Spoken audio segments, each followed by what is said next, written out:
तर इकडे चासकमान धरणातून भीमा नदी पात्रामध्ये 35,000 क्युसेकने पाण्याचा विसर्ग सुरू करण्यात आलेला आहे। त्यामुळे हुतात्मा राजगुरूंच्या जन्मवाड्याला पाणी लागल्यामुळे धोका निर्माण झालेला आहे। इथल्या परिस्थितीचा आढावा घेतलाय आमचे प्रतिनिधी तुषार झारेकर यांनी। पाहूया। उत्तर पुणे जिल्ह्यातील भीमाशंकर खोऱ्यामध्ये धो-धो पाऊस बरसतोय आणि त्याचाच फटका हा पूर्व भागाला एकंदरीत बसल्याचं पाहायला मिळतंय।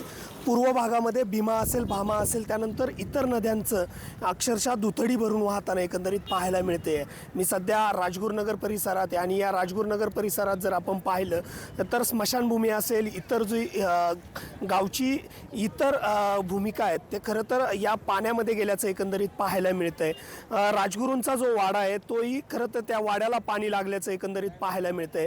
राजगुरू वाडा समितीचे अध्यक्ष आपल्या समवेत आहेत अतुल देशमुख। एकंदरीत जर आपण पाहिलं तर राजगुरुवाड्याला पाणी लागल्याचं एकंदरीत पाहायला मिळतंय। त्याचा फटका खरं तर राजगुरुवाड्याला बसण्याची शक्यता वर्तवली जाते। काय एकंदरीत सध्या 30 ते 35,000 क्युसेसनी पाणी आहे।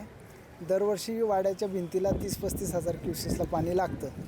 आता राजगुरुवाड्याचं काम चालू आहे, त्यामध्ये आम्ही त्या ठिकाणची कॉन्ट्रॅक्टरनी झाडं वगैरे काढलीत आणि झाडं काढल्यामुळे जे दर्जांमधली झाडं आहेत ती निघालीत।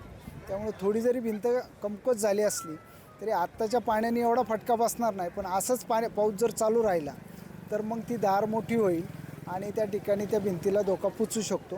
नक्कीच एकंदरीत जर आपण पाहिलं तर या संपूर्ण परिसरामध्ये जर आपण पाहिलं तर विशेष करून हा जो चांडोलीचा भाग आहे या भागातील जी घरं आहेत त्या घरांपर्यंत पाणी पोहोचल्याचं एकंदरीत पाहायला मिळतं आहे। येथील जी स्मशानभूमी आहे ती पाण्यामध्ये गेलेली आहे। 30 ते 35,000 क्युसेक्सने खरं तर भीमा नदीमध्ये पाण्याचा विसर्ग सुरू आहे। तो विसर्ग वाढण्याची शक्यता आहे, त्यामुळे नागरिकांनी